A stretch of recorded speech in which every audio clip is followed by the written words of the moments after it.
got this flat tire and I'm gonna show how to fix it. This is everything you're gonna need. Some soapy water to check for leaks, gloves, rubbing alcohol, a rag, scissors, tire patch strips, rubber cement. It's kind of like a needle to thread in the strips, and then the hole puncher maker, I don't know what it's called. All of this stuff should be included in the tire patch kit. You're also going to need a tire gauge and a way to fill up your tires with air. To use that type of flat tire kit, it's going to have to be a punctured tire with a nail or screw. So it can't be like any other reason that your tire's flat, like it came off the rim or it got curbed or slashed. If it's covered in a bunch of snow or mud, you're going to want to clean all that off first with a hose or with a rag. We need to check where the leak actually is and that it's actually a punctured type of leak. So to do that, take your soapy water and just spray all over the tire.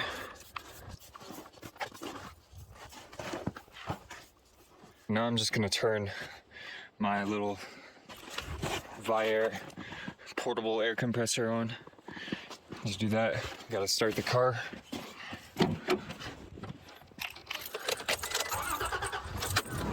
Hook up the black to the negative terminal of the battery.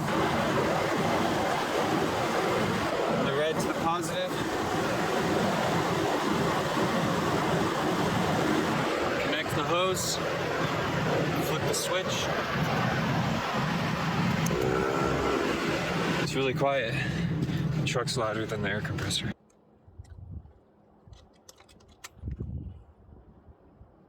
We're hooked up, we're inflating. You can tell because there's some pressure showing on the gauge. It's obviously never going to go up because of the leak. So that's one sign that there's a leak, is that it doesn't hold pressure and it doesn't increase pressure while you're filling it. Now we're just gonna scan the tire for bubbles. What you're gonna need to do is continue spraying.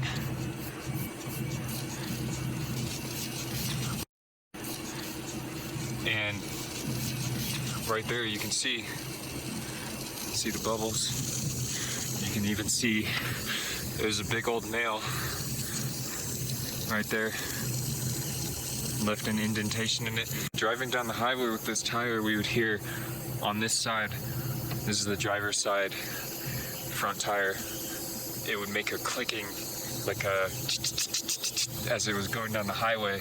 So what I think happened was this nail was in there, but as it was contacting the ground, it was making that noise, spinning, rotating on the highway. So I checked it because we heard that noise and I didn't see anything wrong. I even checked it with the tire gauge and the tire pressure was good.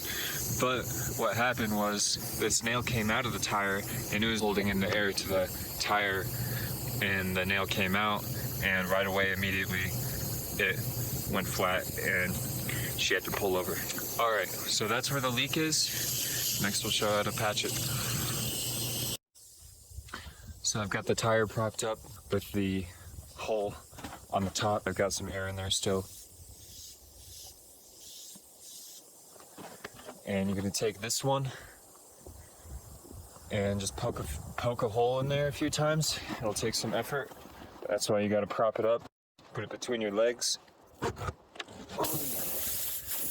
2, 3, 4,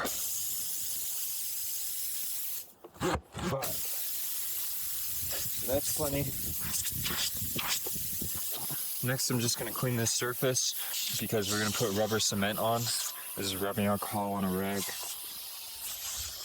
And might be a better chance for the rubber cement to stick if it's clean. Let that dry for a second while I put my gloves on.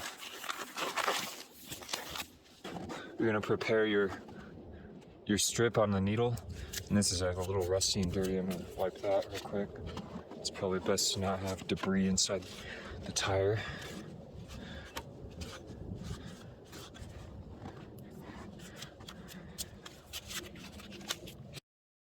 You're gonna peel peel back one to use. Something I did with this first was I put it inside where it's warm. This is actually a few years old, so I might have some issues. I'm gonna go try to get one of these out. So after just a bit of struggling, I got one peeled off, and it feels a little stiff. I don't know how it's supposed to feel, I don't remember, but it's probably better to use a new one. Even if you've never had to do this before or never popped a tire before, these are so cheap and easy to use that you might as well just get one. Something might be wrong with your spare, and it might not be holding air, it might be leaking, it might be old, it might not be the right size. So you want to have your options available to use one of these instead. Okay, so this is too wide to get in there right now. So what I'm gonna do is try to squeeze it with some pliers and flatten it down. Got some pliers right here, just gonna squeeze on that as hard as I can. That should be good, that's flat now.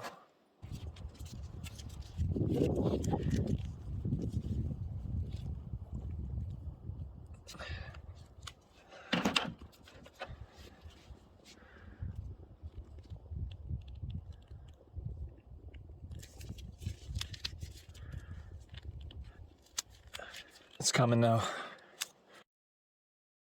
So you want to get it centered in the middle of this strip.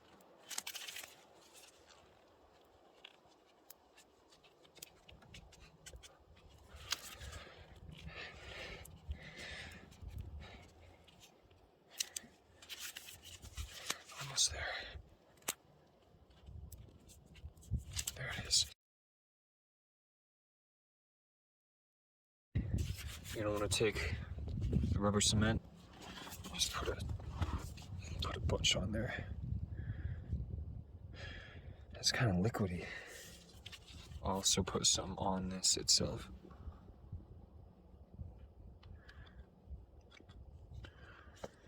Okay.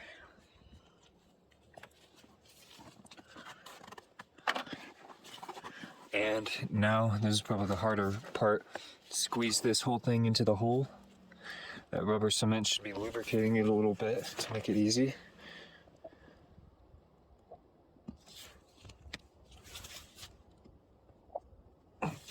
Don't shove it all the way down there.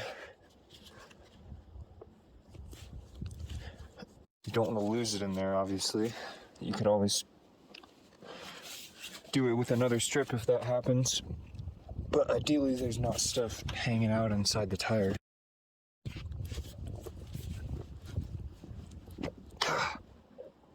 There it goes. So we're sticking out just a little bit. That's what we want. The trick is that you want to pull it out without pulling the patch strip out. So again, just separating those a bit to give it a better chance to come through this slot here when you pull it out. And that right there is good. Just got to trim these off with the scissors, flush. That's down in a tread, so it makes it a little harder to get it flush, but it doesn't really matter. Anyway.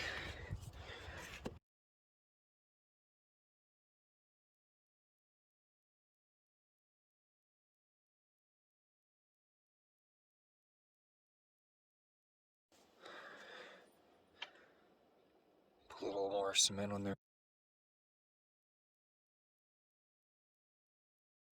I've got some excess rubber cement here. I'm gonna just wipe that off. Probably doesn't matter, but it can't hurt to wipe it off. At this point, anything sticking up there will just get worn away by the road, and this tire is ready to fill with air after the rubber cement dries. Well, the rubber cement after about 5 minutes is dry, so I'm gonna fill it back up with air and check for leaks again. That's where the leak was right there. Seeing no signs of bubbles or anything, and it's holding air, so keep waiting for it to fill up all the way. Got it filled up to about 32 psi. It's a little on the low side because we're off-road and in the snow a lot. It's holding air. I checked it for leaks. It's ready to put back on. Yeah, this tire's ready to go back on. And as far as the reliability of having a patch on your tire, obviously it's not great, but it should work out fine. And I think the worst that happens is it will leak air possibly, and if that's the case, then you just fill it back up every now and then. It's not a big deal. So this one, the max is 51 psi, and running it around 32 right now because we're in snow and off-road a lot, so it's important to make sure you're at the right psi all the time.